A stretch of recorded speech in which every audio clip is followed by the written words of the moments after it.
What's up, everyone? Welcome to This Day in Philly Sports History for November 21st, 2024. I'm your host, Jim Montgomery. Welcome to a Thursday edition of the podcast. We have a lot to get to today, so let's get started. First, some housekeeping. Be sure to follow me on social media, Jimbo_Mont on Twitter and TikTok, at Philly Jimbo on Instagram. I'm on Facebook, LinkedIn, whatever the new platform is that is supposed to be the rival of Twitter. I have an account. I haven't really synced it or loaded it up, so stay tuned for that if you're going to go over there. And then subscribe to the YouTube channel, Jimbo_Mont. Subscribe, like, all that other good stuff. Working on some things. As I mentioned, I am working on cleaning up some of the presentation and the visuals of the podcast, so stay tuned for that once I kind of work through all of that.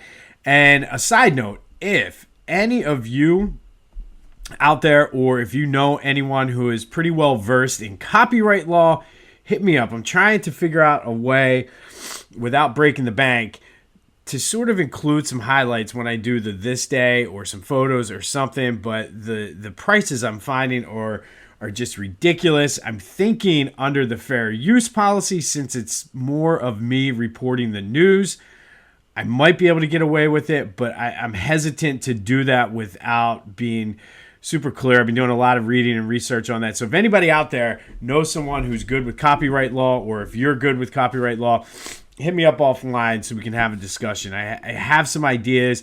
I just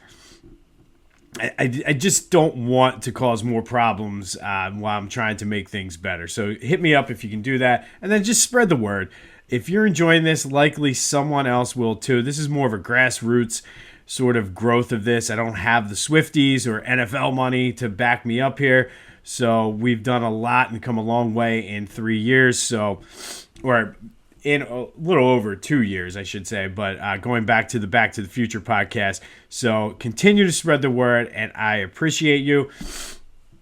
We're almost halfway into our gift portion of the gift and food drive, blowing numbers out of the water. Donations are coming in every day, so please, if you can, donate. $5 is all it takes. If you want to donate more, that's fine too. All the information you need is in the description, but we're trying to get gift cards for our friends and neighbors in the area through the Maddie Ann Dixon Community Cupboard, basically giving them an opportunity to have a Merry Christmas. So if you can, please give. The information is in the description. Starting December 1st, we're going to kick off the gift and food drive. But thank you for everyone who has donated so far and continue to support that great organization. Looking forward to going over there with just a stack of gift cards and saying, here you go. So thank you for all that. There's still plenty of time to donate as well. Before we get into the episode, though, we do have a couple big milestones and a huge congratulations and good luck to one of our local teams.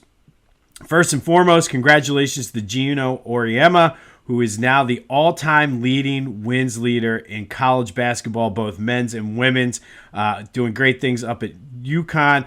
Norristown's own Gino Auriemma, so congratulations to him on becoming the all-time winningest coach in NCAA basketball history. And then there's a big game coming up, I believe, tomorrow. The St. Joe's field hockey team is in the Final Four.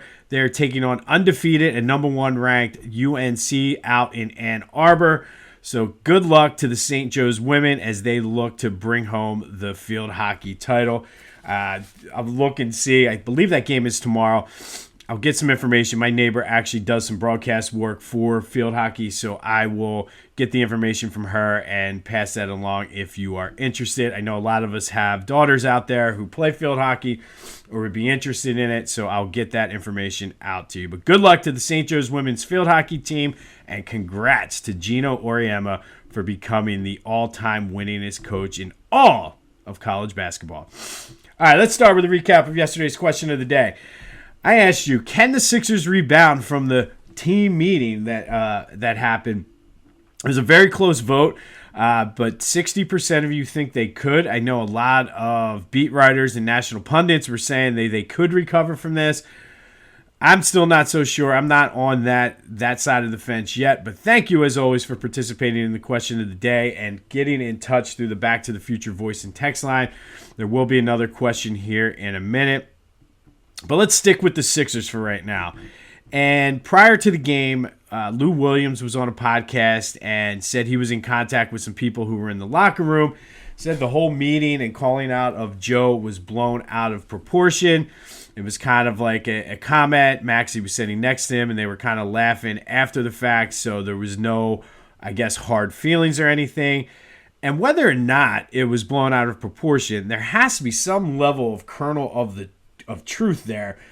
Because why would you even say you're late to everything if he's not late to everything? That just doesn't make any sense. So whether or not it was blown out of proportion, there is a level of sort of truth there, I would think, that Maxey, because Maxey doesn't seem like he's that kind of guy anyway. But speaking of Maxey, he did come back last night, was on a minutes restriction, struggled to get his footing or whatnot underneath of him. Joe did play fairly well, scored 35, still looked like he had some rust to shake off. But, man, Memphis came out and just shot lights out from three-point range. 117-111 loss for the Sixers. Showed some more energy, more sort of focus than what they've had. This is also the last game of a 3-game road trip, so there could have been some fatigue there, coupled with the team meeting. So we got Tyrese back. Joe looked like he was getting slowly back to himself, and then boom.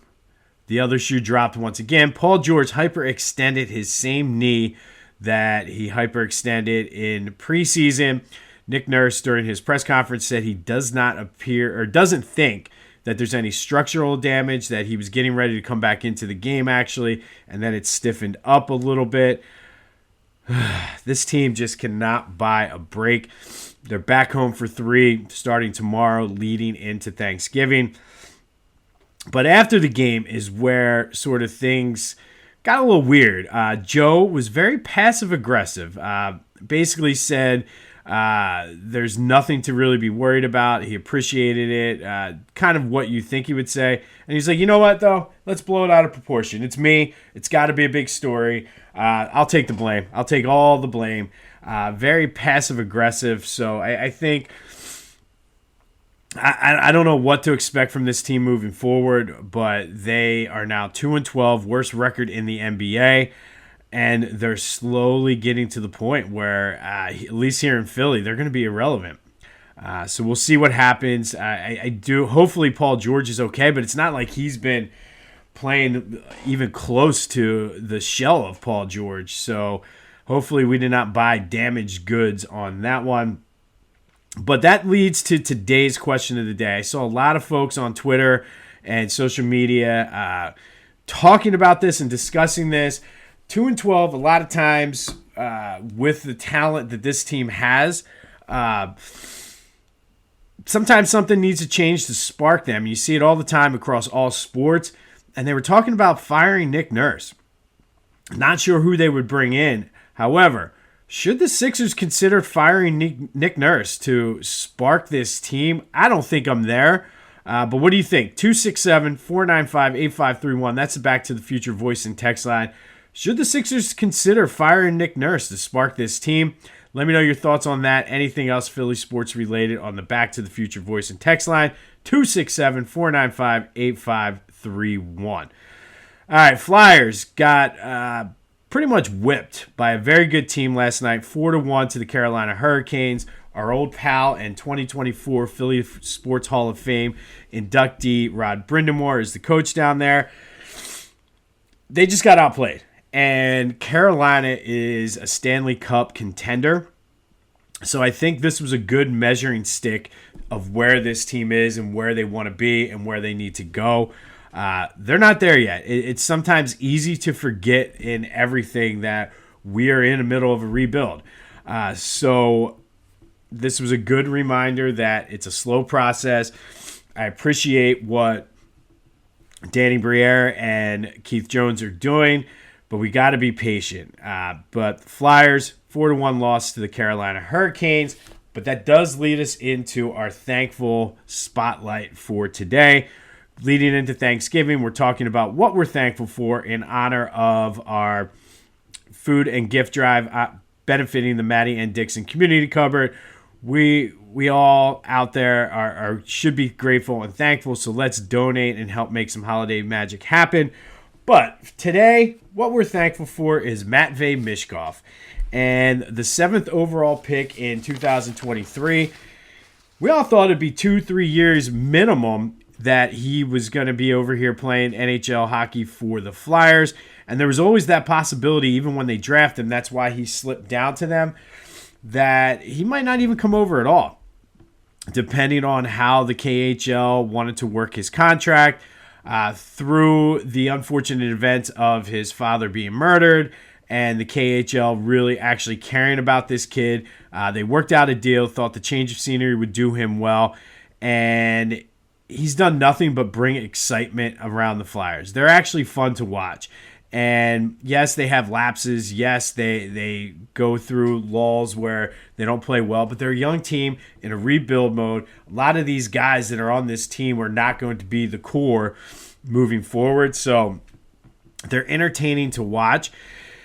Through 18 games so far, including last night, he has 15 points. I think it's like 7 goals, 8 assists, or something along those lines. I've had it all set up to do the math this morning, and I did not. But either way, I know he has 15 points in 18 games, and just his ice presence alone is what I think I'm the most impressed with. Like, the passes that he threads and he is able to sort of get in are just incredible. Some of his shots are just ridiculous. And he's, like I said, he is going to be the future of this team. And the fact that the team is rallying around him and they're sticking up for him, they're fighting for him, they are saying he's just how much of a great teammate he is. And keep in mind, he's only 19. So the future is certainly bright for the Flyers. The culture is changing around this team. And by the way, I just did the research. 6 goals, 9 assists for Matvei Michkov in 18 games, including an overtime game winner a couple nights ago. But I think the big thing with this Flyers team is the culture is changing. And it was broken for so long that I think we forget just how good this organization is and how much the Flyers are part of NHL history. So, Matvei Michkov, we are thankful for you today as you're bringing back excitement and changing the culture of Flyers hockey. So, Matvei, we are thankful for you, and thank you for coming over to play for the Flyers. All right, some Eagles news. Not a lot coming out of camp this week, which is probably a good thing because this is a huge game. Playoff implications and just sort of the Eagles staking claim as a Super Bowl contender. Some injury news, though. Bryce Huff had wrist surgery. He is out indefinitely. He was starting to turn it around somewhat, but that means likely Jalix Hunt is probably going to get some more playing time, and I'm okay with that. I think he showed some progress and some promise, so we'll see. But Bryce Huff is expected to come back later this season. Jalen Hurts was limited yesterday in practice with the ankle. Does not seem to be an issue moving forward for the game, just more probably of a rest precautionary thing. But other than that, that's it coming out of Eagles camp. I guess because of all the Sixers news, they're kind of flying under the radar. But that's okay because pretty soon this is going to be all we're talking about is Eagles. But we'll have more on the Eagles-Rams, including an update on the injury report as we move into tomorrow. Programming note, don't forget on Sunday, we'll give our 3 keys to the game and our betting prediction, which we are now 5-5 on since we lost last week again with Washington. Zack Wheeler took second place in the Cy Young. Bridesmaid yet again. Certainly probably the best pitcher in Major League Baseball to not win a Cy Young. I saw a lot of talk yesterday from national media that he is on a Hall of Fame trajectory. So while he did not win the Cy Young, certainly our ace and certainly somebody I'm glad that is on our team. And then we'll kind of put the bow on Phillies talk now until they start. Like I said, there's all kinds of rumors coming out, too many to kind of follow on. But once there's some more definitive things, we'll start looking at what the Phillies are going to do this offseason. But today, and no pun intended on this, or maybe there is a pun intended, double feature Thursday today. And two events in Philly sports history today I wanted to talk about. First is probably one of the most iconic, I guess, well, obviously it's the most iconic movie probably shot in Philadelphia, but just a huge part of Philadelphia sports now. And on this day in 1976, Rocky was released to the public for the first time up in New York.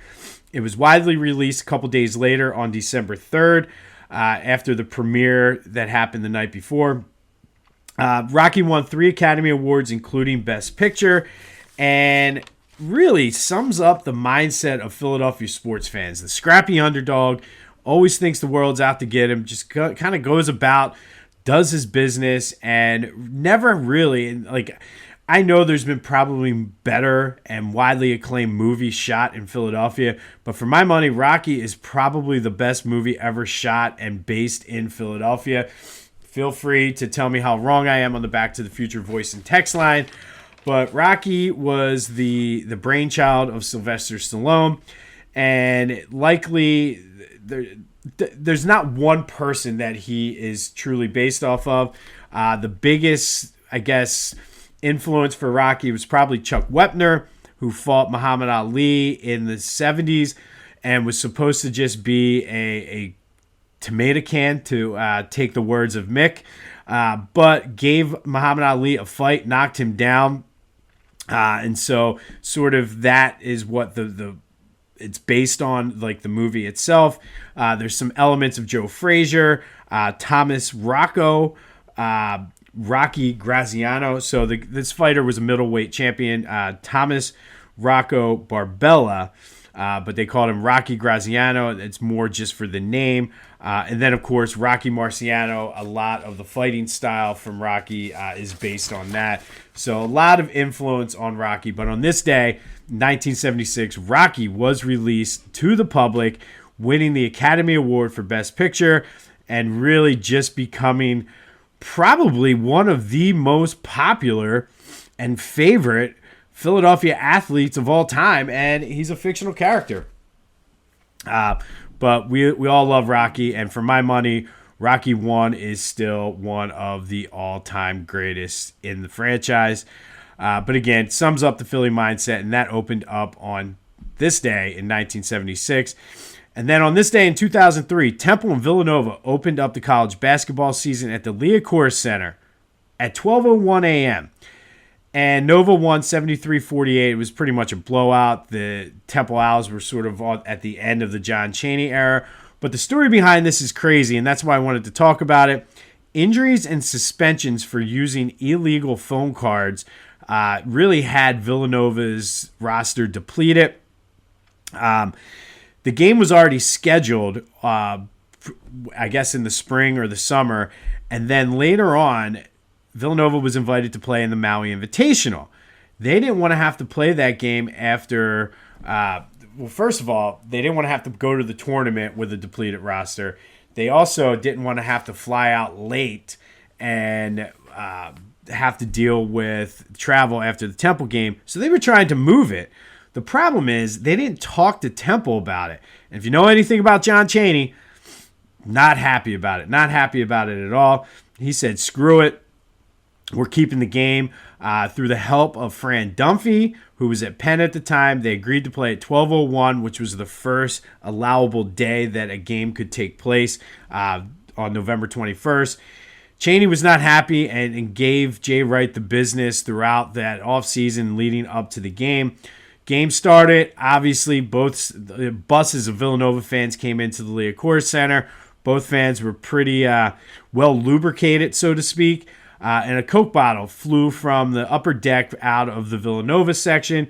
John Chaney stopped the game, walked out to midcourt with the microphone. Everybody thought Chaney was going to address the crowd, motioned to Jay Wright and said, here, this is coming from your fans. And like Chaney was just pissed about having to play this game. So Jay Wright got on and said, we're acting with some class, don't do this, blah, blah, blah, blah, blah. But John Chaney, knowing what his team was and what Villanova's team was afraid that this was going to escalate and there was going to be fights between Temple fans and Villanova fans.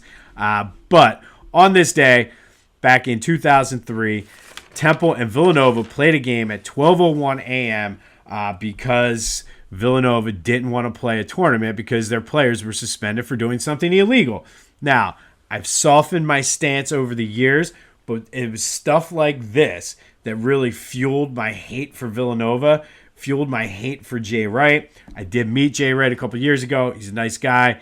Has nothing but respect for Coach Chaney, but it's just stuff like this. The pompous arrogance of it all. I have softened it, but I know there's a lot of you out there that know me from Temple who are like, yeah, screw Villanova, screw Jay Wright. But on this day in 2003, they played at 12:01 a.m. so Villanova could play 2 cupcake games in the Maui before the Maui Invitational, so they could work out the suspension and not have a depleted roster for the tournament. On this day, also in 1976, Rocky was released to the public, one of the most iconic Philadelphia movies, and for my money, the best Philadelphia movie ever made. Let me know your thoughts on that, because I'm sure there's a ton of you that are going to have an issue with that. But let's have some fun on a Thursday. 267-495-8531. That's the Back to the Future voice and text line. We will have more on the Eagles, the fiasco that is the Sixers right now.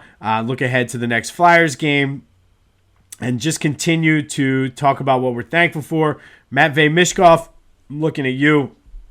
We are certainly thankful for you in Philadelphia today. And don't forget, help our friends and neighbors. Donate to the gift and food drive.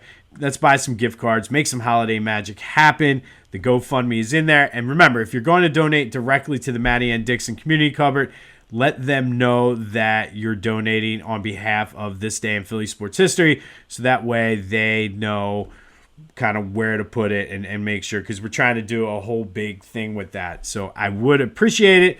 Thank you in advance. Whew, I told you we had a lot to get to today. I'll have more on that St. Joe's women's field hockey game tomorrow too.